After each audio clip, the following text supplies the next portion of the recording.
Okay, so hello everybody. Welcome to another session of the Health and You Community Wellness Series. My name is Dr. Amit Abraham. I'm an assistant professor of clinical population sciences here at Weill Cornell Medicine in Qatar. Thank you to all of our participants for joining us here today from around the world. So the overall goal of this series is to try to create community awareness about health and disease. And we are aiming to enhance self-care, reduce suffering, improve the quality of life, and increase healthy longevity. Now, as a reminder, this is not a CME-CPD activity, so the intended target audience here is for the general public. So some general housekeeping rules. Your cameras and your microphones are switched off during the entire webinar. If you have any questions, feel free to use either the Q&A or the chat feature, and all questions will be addressed towards the end of the session. So as I said earlier, this is not a CME-CPD activity, so no certificates of attendance will be provided. So today, we are going to discuss recent advances in the prevention and management of diabetes. And it gives me great pleasure to introduce our speaker for today, Dr. Tariq Chukir. Dr. Chukir is an assistant professor of medicine at Weill Cornell Medicine in Qatar and an endocrinology consultant at the Qatar Metabolic Institute. He's a co-director of the internal medicine as well as the anesthesia and critical care clerkships at Weill Cornell Medicine, Qatar. Dr. Chukir's research interests include obesity, metabolic bone disorders, and medical education, and he is currently involved in several projects focusing on obesity medicine and medical education. Dr. Chukir has published several book chapters and papers in peer-reviewed journals. He has also contributed to the review of the National Clinical Guidelines in Qatar.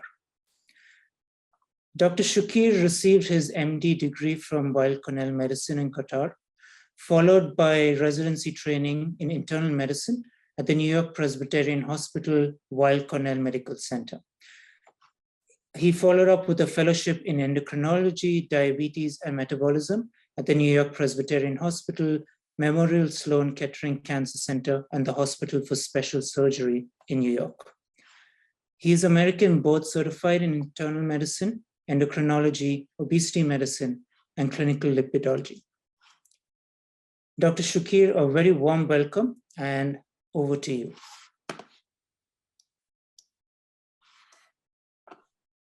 Thank you so much, Dr. Amit, for the introduction. I'd like to thank the planning committee for inviting me, and I'd like to thank everyone for joining us this afternoon after a long day.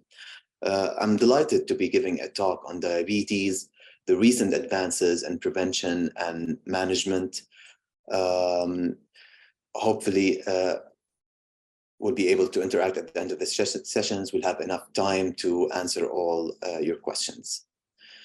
Before I begin, I'd like to let everyone that I have no financial disclosures to make. Today, we're going to be focusing on diabetes, and there are different types of diabetes based on different classifications. To simplify it, I'd like to divide diabetes into two types. Type 1, which is typically seen in younger people, it's due to an autoimmune disease where you have antibodies that destroy your pancreas, and you're not able to produce insulin, which is the hormone needed to control your sugar. The most common form of diabetes is type 2 diabetes, which is commonly caused by insulin resistance. Insulin resistance is a common feature in patients with type 2 diabetes. Later on, during the course of type 2 diabetes, insulin production may be affected. The focus today will be on type 2 diabetes, but if any questions comes on type 1 diabetes, I'll be happy to answer them. Here's a brief outline to what the talk is going to cover.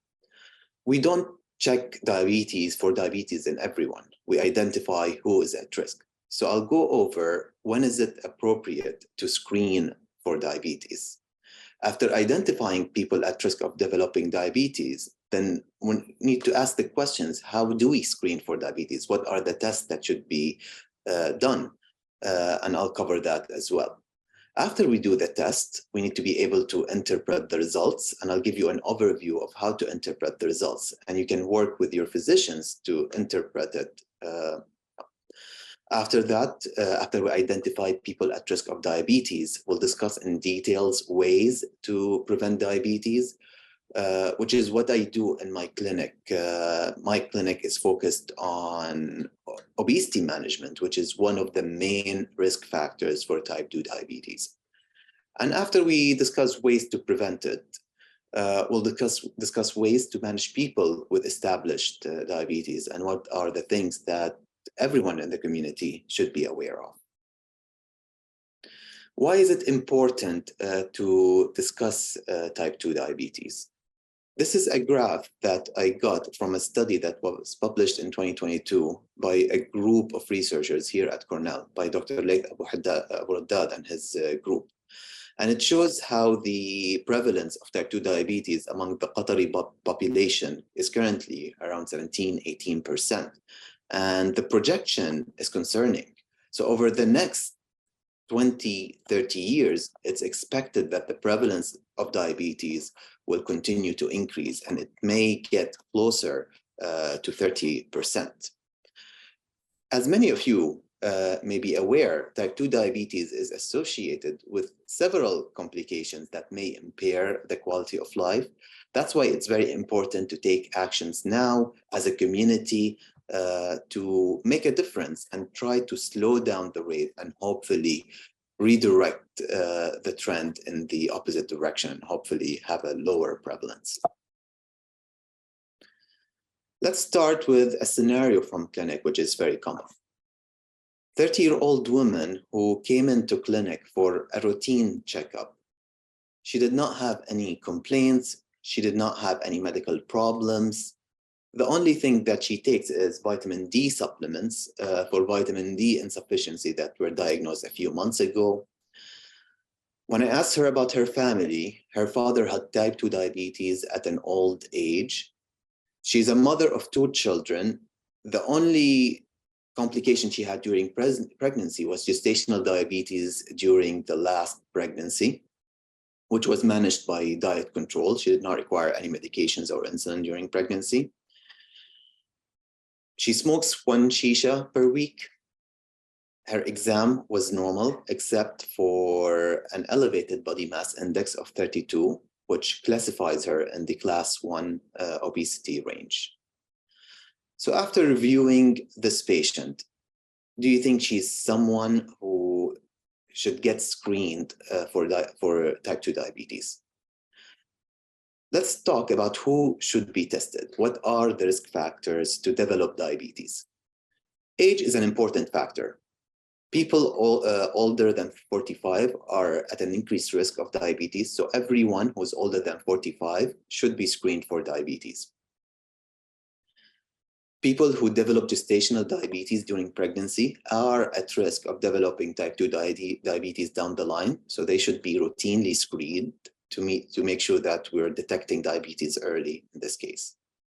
And there are other factors, and they're all associated with increased body mass index. So if you have someone with increased adiposity, increased body mass index greater than 25 with one of the following factors, such as physical inactivity. So these 2 factors probably account for 50% of the population living in Qatar. And there are other risk factors, such as high risk race or ethnicities. This is based on the American Diabetes Association guidelines, but based on where we live, I would consider the Qatari population at high risk, given the high prevalence of type 2 diabetes in this population. Patients with first-degree relative, parents, sons, daughters, patients with hypertension, patients with cardiovascular disease, patients with low HDL, which is commonly known in the community as the good cholesterol, patients with elevated triglycerides, women with polycystic ovarian syndrome, And we see like a common feature among a lot of these risk factors is insulin resistance. There is a strong association between insulin resistance and bad outcomes. Most of the time, we diagnose insulin resistance based on the complications of insulin resistance, like low HDL, high triglycerides, abnormal sugar. In the initial phases of insulin resistance, there is absence of these complications. Diagnosing insulin resistance early can be helpful. However, unfortunately, we do not have a great test. Some people believe that fasting insulin can be a good measure of early insulin resistance. However, there are a lot of limitations of fasting insulin, which is the reason why I rarely do it in clinic. So let's go to the patient who we just discussed and look at her risk factors. So she has at least 4 risk factors. She has a first-degree relative with type 2 diabetes. She had a history of gestational diabetes. She's a smoker, and she has class 1 obesity. So she meets the criteria to be screened for type 2 diabetes. So now we have a patient who meets the criteria to be screened. How do we screen?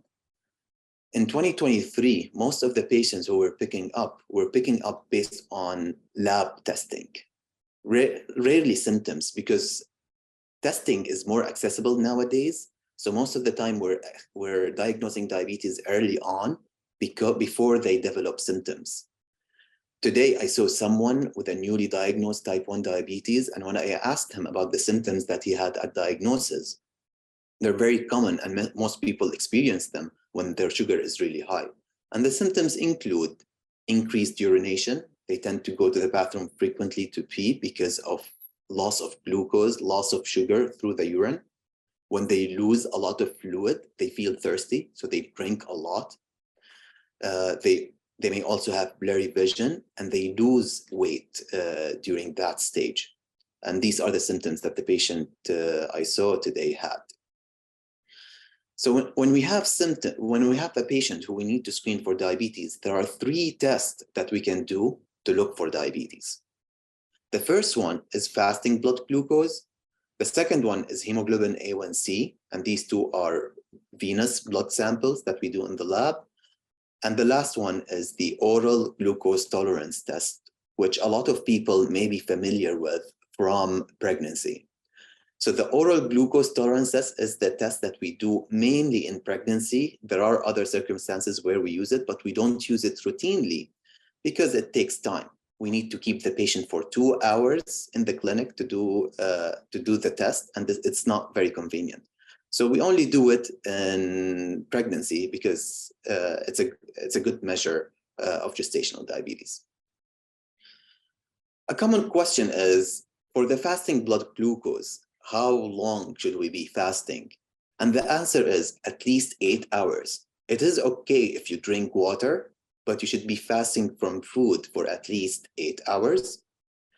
Hemoglobin A1C, you don't need to be fasting. And the good thing about the hemoglobin A1C is that it's a measure of how your sugar has been over the last 3 months.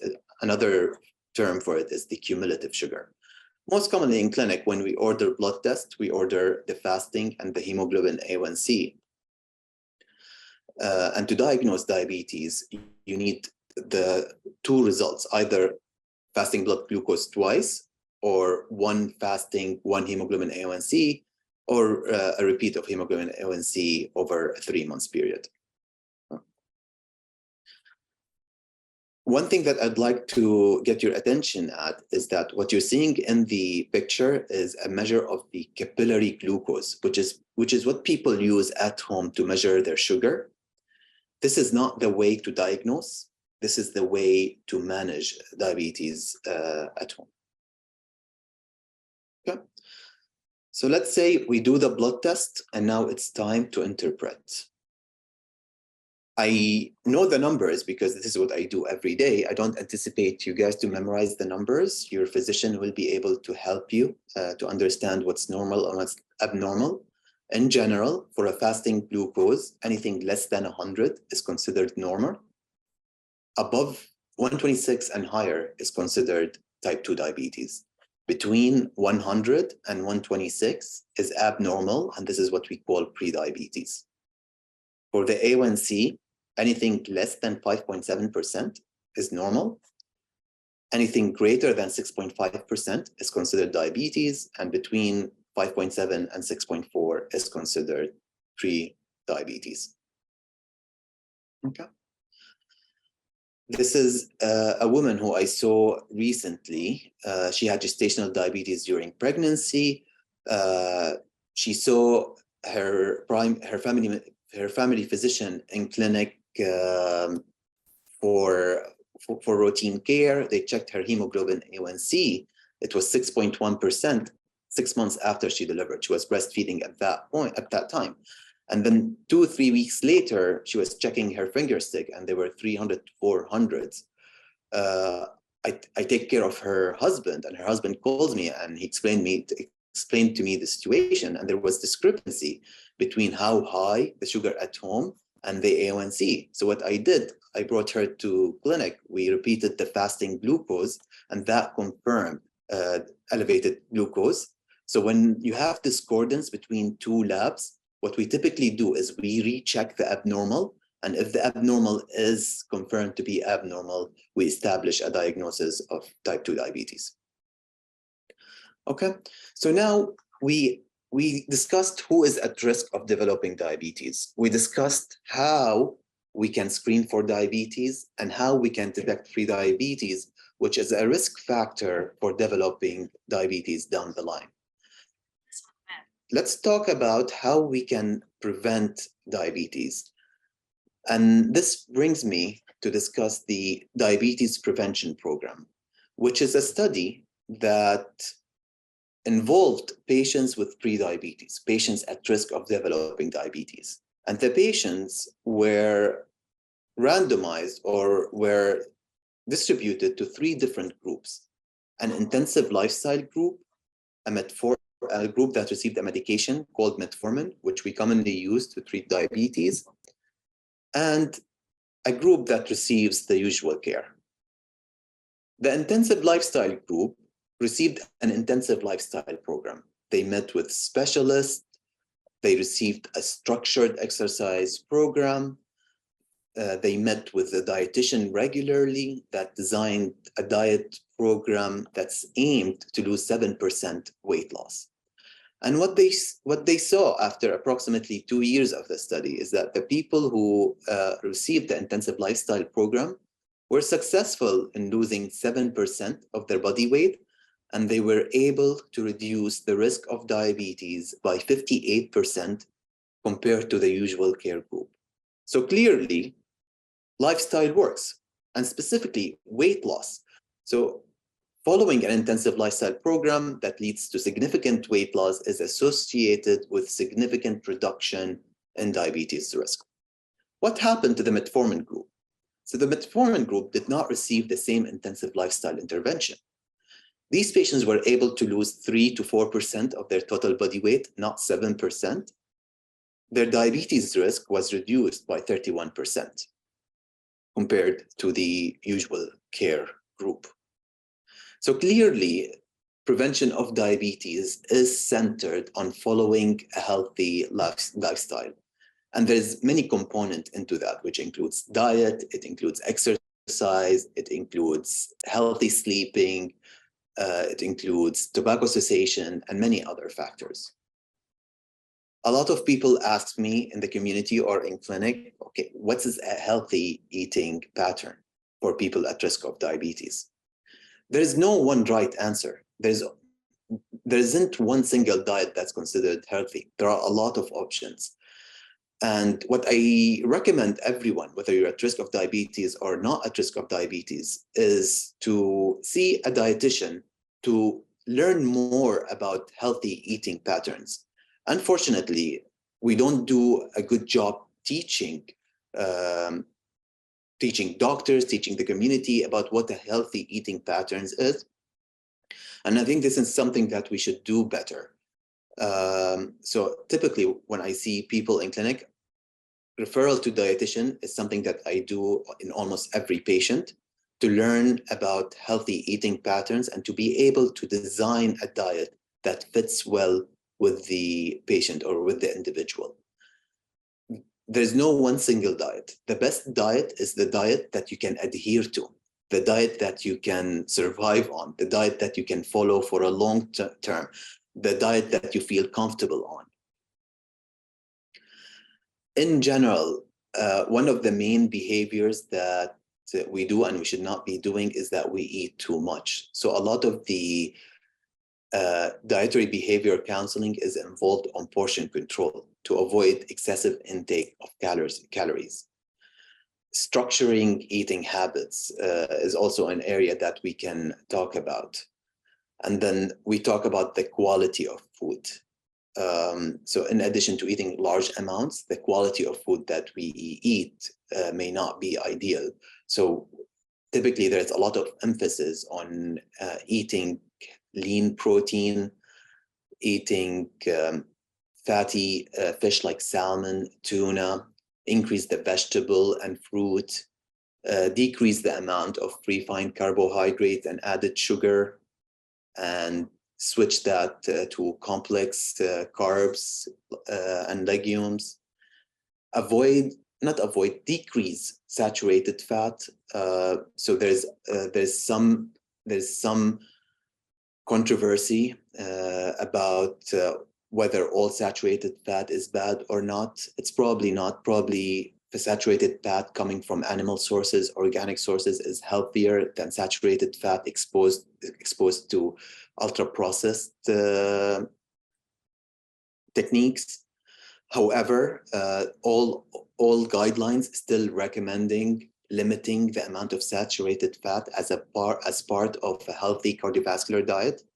So when we're planning how much saturated fat, like what we should try to decrease the amount of saturated fat and increase the amount of mono and polysaturated fat, like olive oil, which is monosaturated fat, avocado oil, which is monosaturated fat.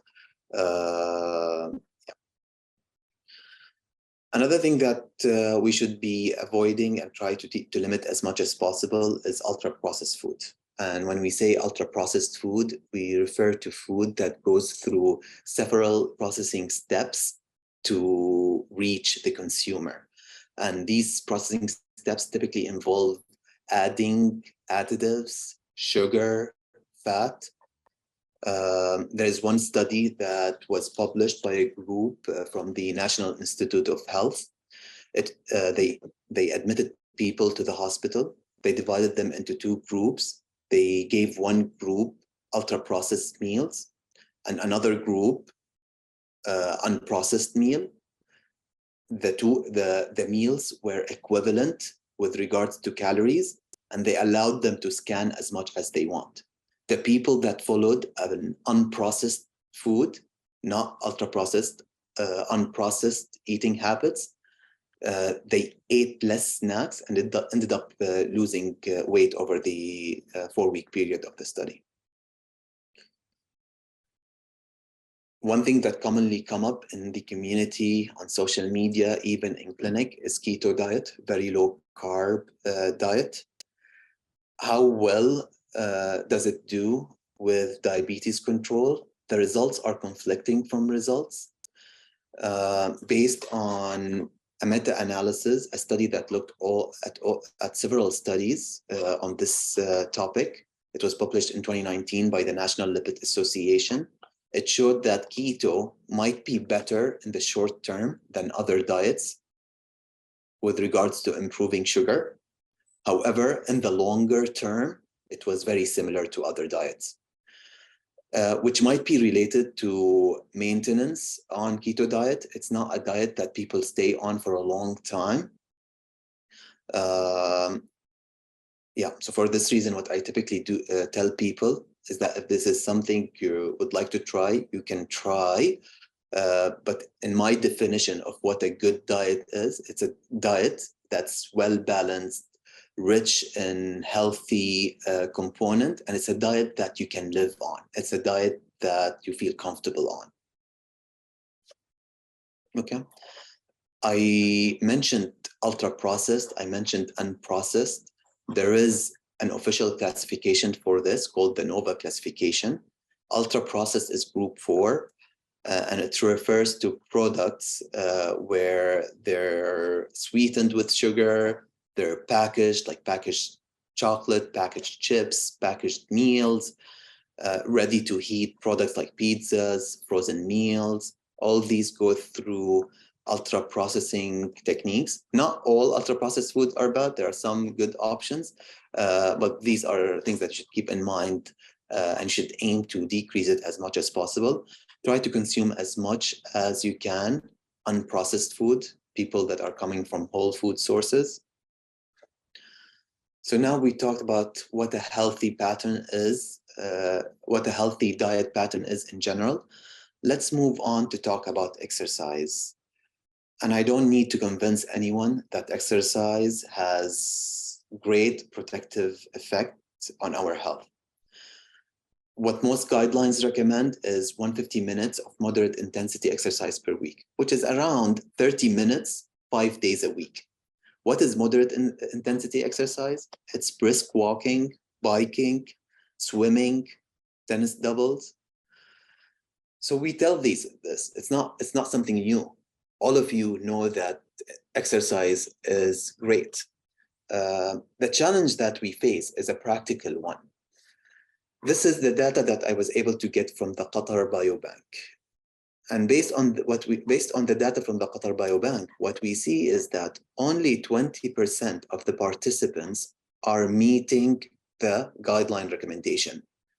They're not, only 20% are involved in moderate intensity physical activity. And this is consistent with population data from the US. So the thing is, we recommend moderate intensity exercise, but due to how busy people are with life, due to other events that happen in their life, most people are not able to exercise. What can we do? What I typically do in clinic, I start with small changes and I try to build it. I don't go from nothing to like 30 minutes, 5 days a week. If I see someone who follows a sedentary lifestyle, my first priority is to get them more active, to get them moving. And there is a good study, or an interesting study, that was published recently in 2022, December 22, in Nature Medicine, that showed small amounts of vigorous physical activity, not exercise, just like your daily activity. If you do like bouts of vigorous activity, like climbing up the stairs, walking up fast, carrying your shopping bags. If you do that, it's associated with substantial lower mortality. So even my small changes can make a difference. So the way I do, I start with adding more activity to daily living. And if the patient is able to add formal exercise down the line, we can do that. This study used wearables to measure the physical activity, and they correlated that with lower mortality. And these patients were included in the UK Biobank. Several studies have linked smoking with increased risk of type 2 diabetes.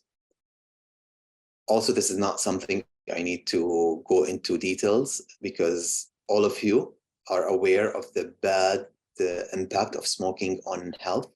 Smoking is a bad habit, and we should all try to avoid it. One of the things that come up in my clinic is that some people who smoke are hesitant to quit smoking due to their fear of gaining weight after stopping smoking. And this is something that could happen. But the thing is, smoking has catastrophic effect on health. If you're successful with smoking cessation, I wouldn't worry about weight gain, because we have ways to address the weight gain with smoking cessation. We have a comprehensive weight management center that's available to help people lose weight.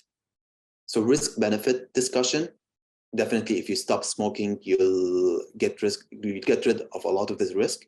And we have ways to address the weight gain post-smoking. So we talked about healthy lifestyle and how healthy lifestyle and losing 7% of total body weight can decrease the risk of type 2 diabetes significantly. What happens in the long term? Unfortunately, this is what happens in the long term, and we see it consistently across different lifestyle studies. What happens is that during the acute phase in the first 1 to 2 years, they lose weight, approximately 7% of the total body weight. And then 15 years later, you can see that a significant proportion of the weight is regained. In this study, which we talked about, the diabetes prevention program, the lifestyle is the purple and the metformin is the red. And you can see the people with the metformin lost around 2-3% total body weight, and generally they maintained the weight. And then the lifestyle group lost 7% total body weight, had significant reduction in the risk of diabetes, but then the weight gradually regained. We can see how the difference between the risk is big early on, but later on, as you gain the weight, the risk reduction is smaller. So the people that did not receive the intervention, the risk of developing diabetes were approximately 60% after 15 years. The people who received the intensive lifestyle intervention, the risk was approximately 50%. It's still a great reduction. 10% reduction is great, but I think we could do better. And this does not happen to everyone. This happens to most people, but a lot of people are able to lose significant weight and maintain it. But at a population level, a lot of people have difficulty maintaining the weight after losing it. Why does this happen? Why is it so difficult to keep the weight off? The reason is because obesity is a disease. It's chronic. It's something that happens over the long term. It's relapsing. So people lose weight and then they regain the weight. And it's multifactorial. It's caused by a lot of factors. Lifestyle definitely plays a role, but it's not the only thing that contributes. There are clearly some genes that predispose people to increasing weight, and the lifestyle, the unhealthy lifestyle, lead to detrimental effect.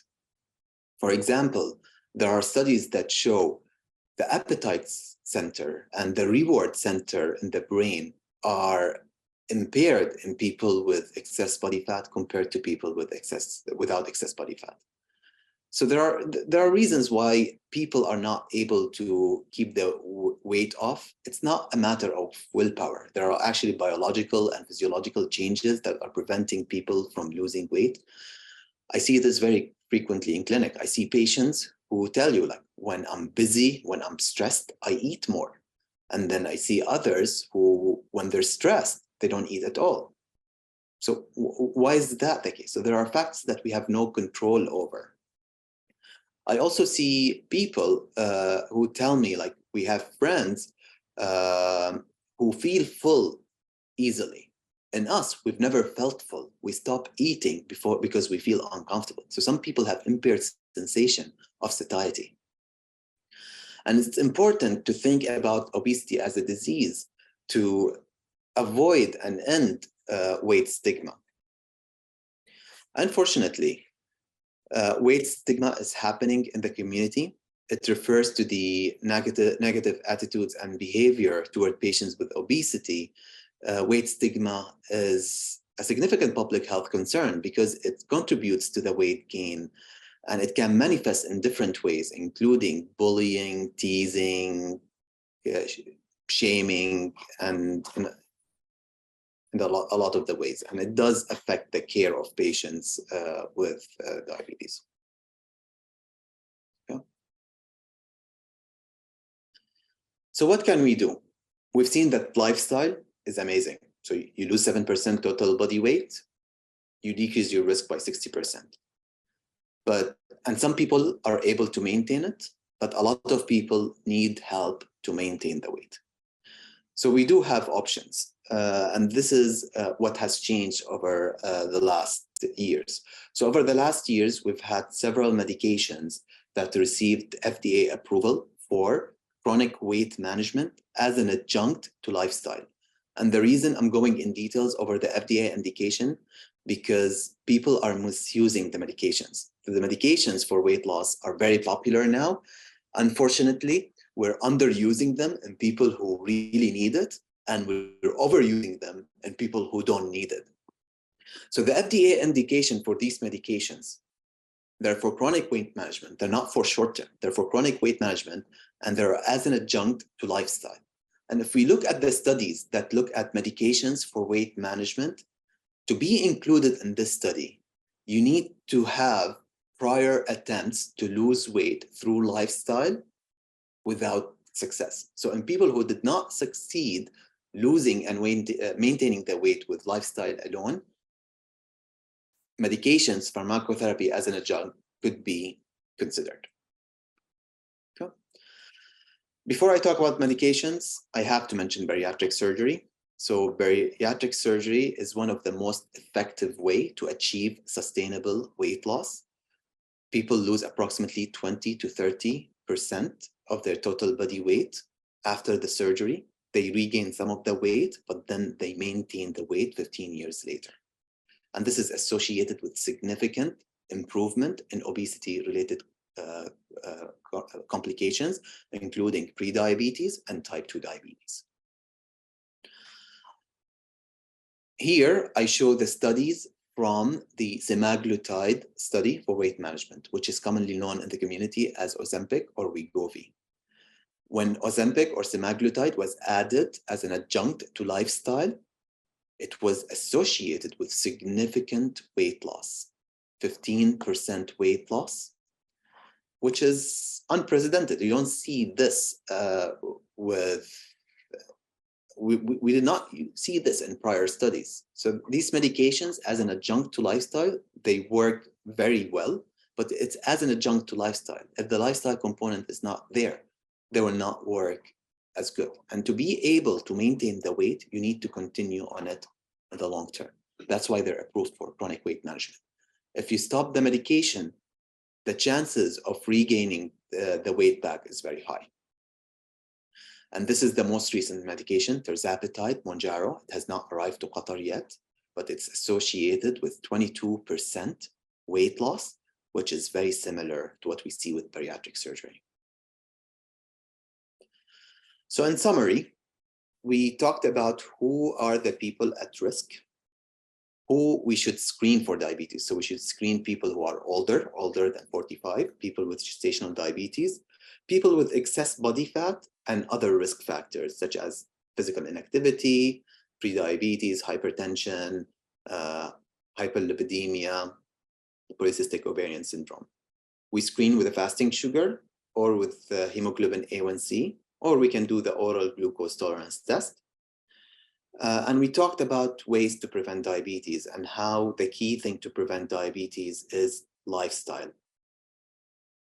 And we talked about things that we can add to lifestyle if people are struggling with lifestyle alone. Let's now move on to talk about the management of type 2 diabetes in people with established type 2 diabetes. So the goal in the management of type 2 diabetes is to control the sugar, prevent complications, and detect and treat complications early. We're really lucky to practice, to manage diabetes nowadays because we have a lot of good options. We have options that can improve the sugar, options that can help you lose weight and treat the underlying disease. And we have options that offer cardioprotective benefit, like some of the injectables, such as liraglutide, semaglutide, and some of the oral medications like empagliflozin, canagliflozin. And we have medications that have kidney protection effect. I don't have one recipe for everyone, but the thing that I would like to highlight is that we have a lot of good options. You need to work with your physician to find the best fit for you. Some common misconceptions is that injectables are insulin. It doesn't have to. The newer medications, such as liraglutide, semaglutide, Saxenda, Ozempic, are injectables. They're not insulin. They help control the sugar and they have cardioprotective effect. We try to avoid insulin as much as possible, but sometimes we need to use insulin. Insulin will not destroy your pancreas. Some people think that insulin will destroy the pancreas. Insulin will not destroy the pancreas.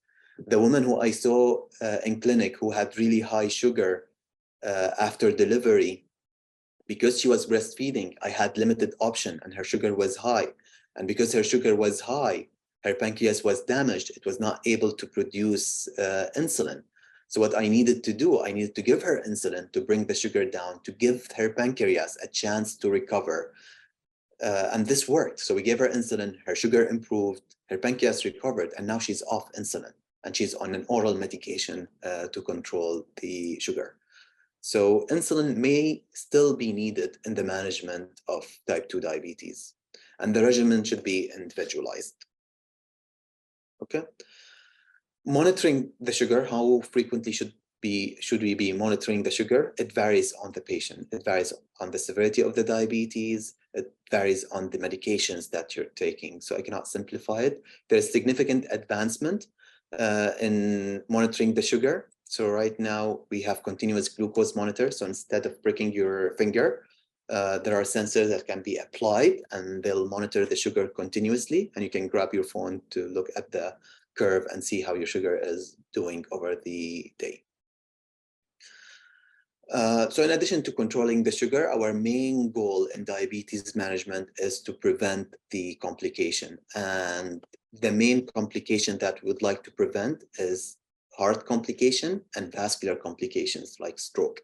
Therefore, in patients with diabetes who are older than 40, even if they have a normal cholesterol between 70 to 190, it is recommended that we give them a cholesterol medication from the class of medication called statin to decrease the risk of cardiovascular disease.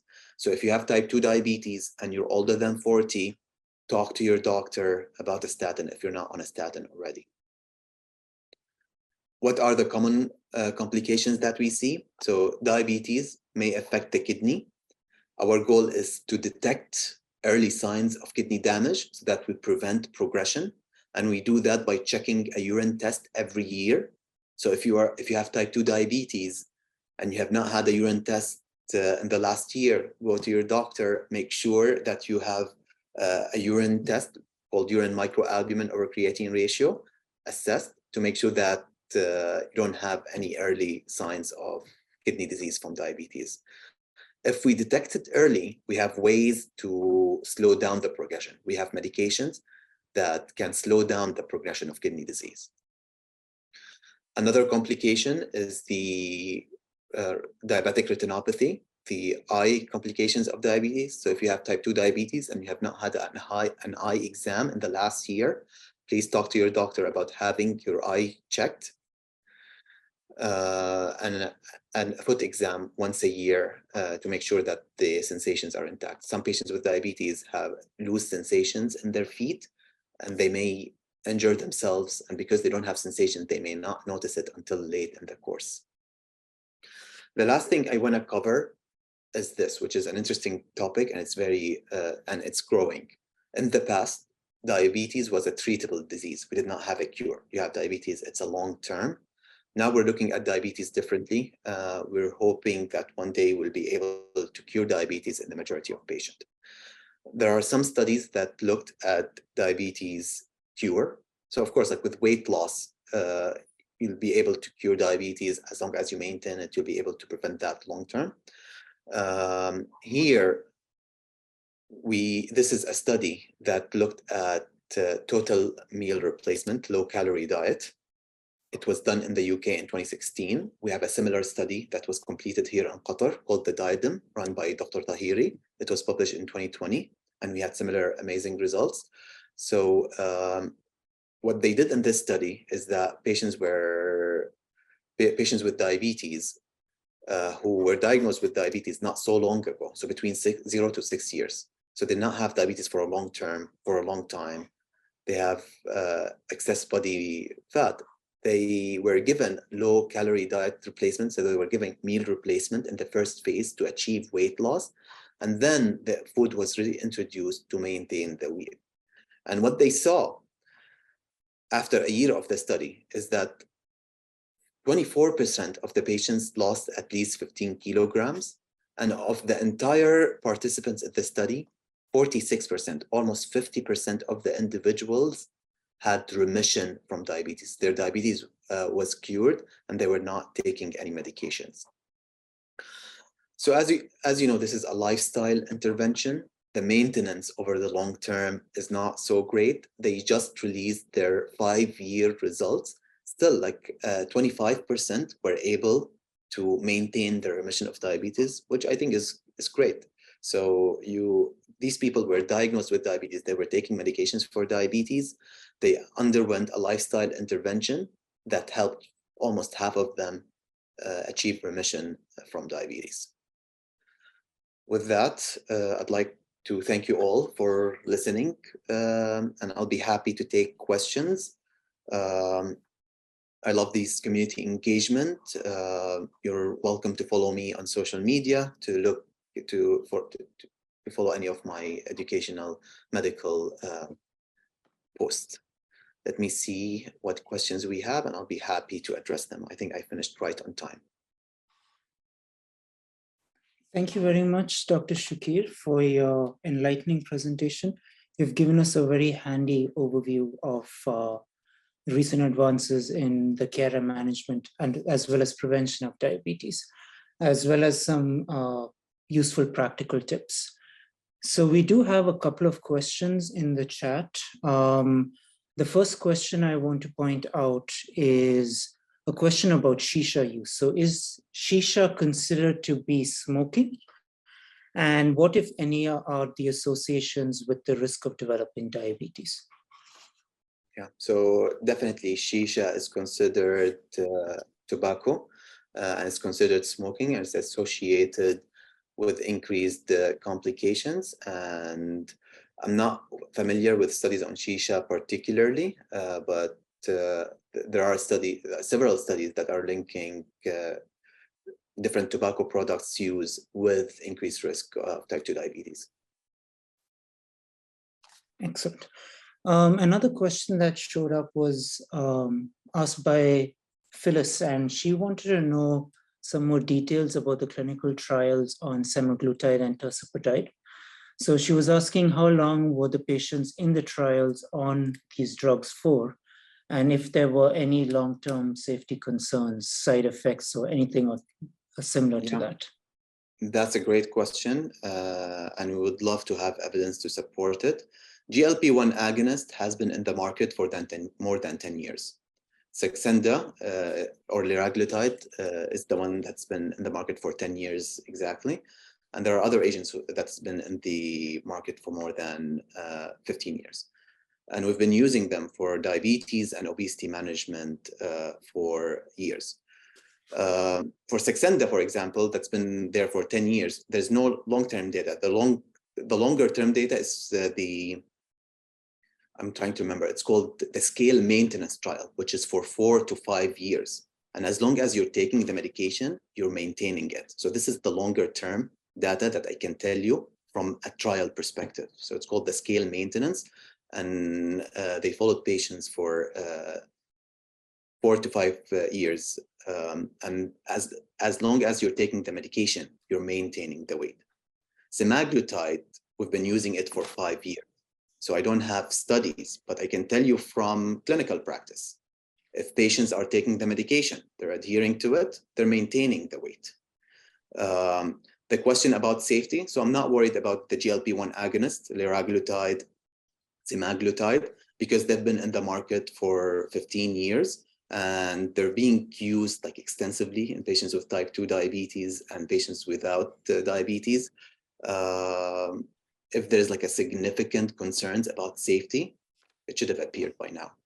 Tirzepatide, we don't have longer term data. It's a newer medication, 1.5 to 2 year duration. And it's not the same mechanism. It's a dual GLP-1, GIP. So we don't know. But in terms of safety for GLP-1 agonists, we have a long experience with it. And it's physiologic, because when people lose weight, their GLP-1 hormone drops. And what we do when we give these medications, we give them the GLP-1 back.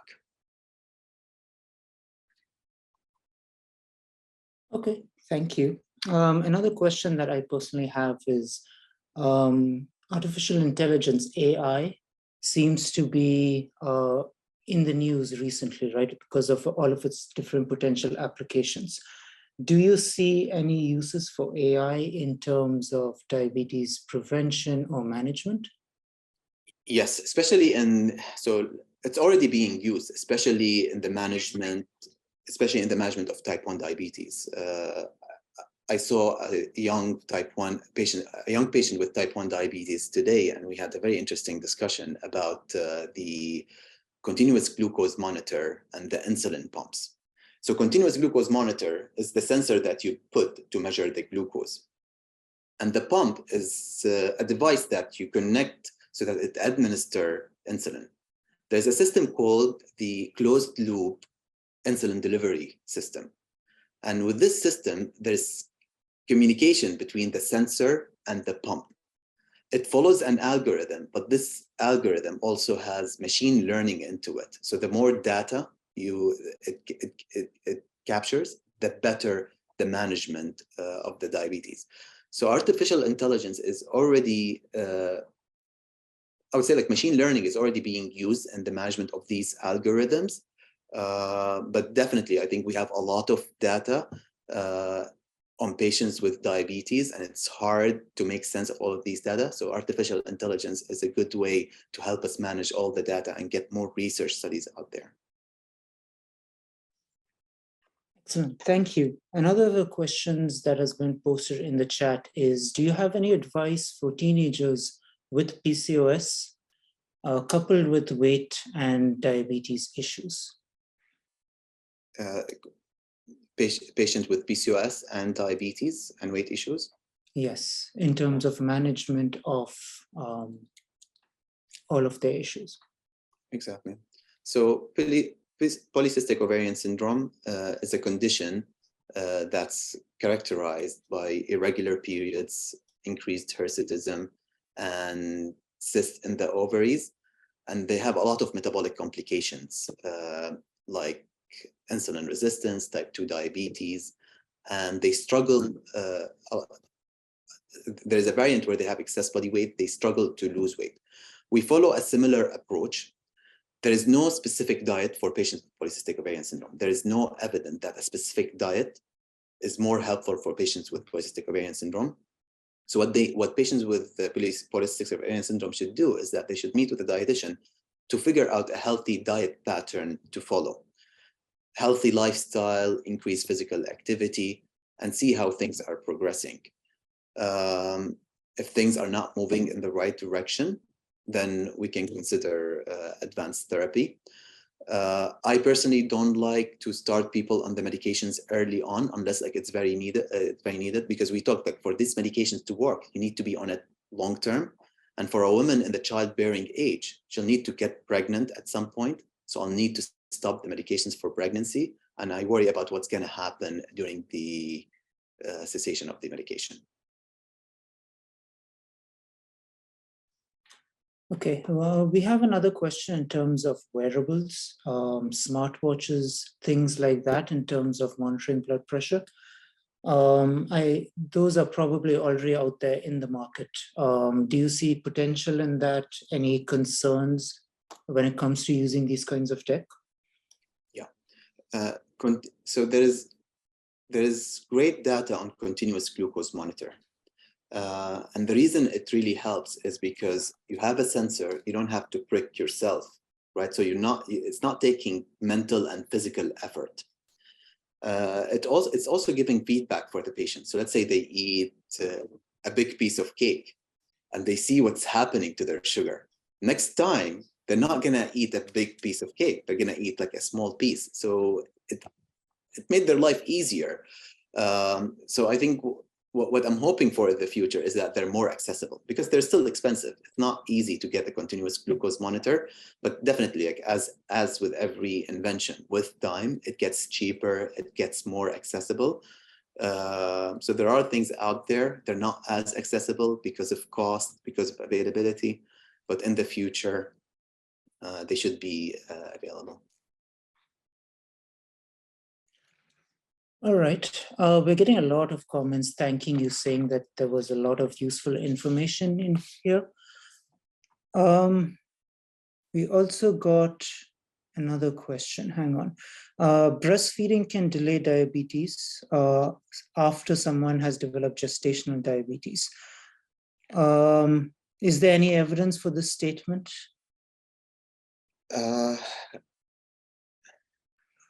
I need to double check. So typically, let's say when people develop gestational diabetes, right at the time of the delivery, when the placenta comes out, a lot of the insulin resistance goes away. So they typically go into remission right after delivery. Okay, so the sugar improves dramatically after delivery. Patients with gestational diabetes are at increased risk of type 2 diabetes, but typically several months, even years after the pregnancy. It's not very common to see type 2 diabetes right after the delivery. I cannot remember if breastfeeding decreases the risk of gestational diabetes. I need to double check on that. Okay, thank you. The last thing I want to ask you is any key takeaways that you want our audience to keep in mind, just to sum up today's presentation. Yes, so we know that changing habits is difficult, and a lot of the habits that we do nowadays are stuff that we learned when we were kids. So the advice that I have for everyone is to try to follow a healthy lifestyle, so that our children can see the lifestyle that we're following and they can adopt it, and it's their lifestyle, so that when they grow up, they don't have to make significant changes that may seem difficult. You're not alone. So we live in a community and we all support each other. So that's why it's very important to follow a healthy lifestyle, not only for ourselves, but also for the people surrounding us. Yeah, and this is the message. So I would say it starts very early on, from the moment you introduce food, 6 months after, 6 months into life. Excellent. Thank you very much, Dr. Chukir, for your time and for giving us your talk today. And I also want to extend our thanks to everyone who attended today.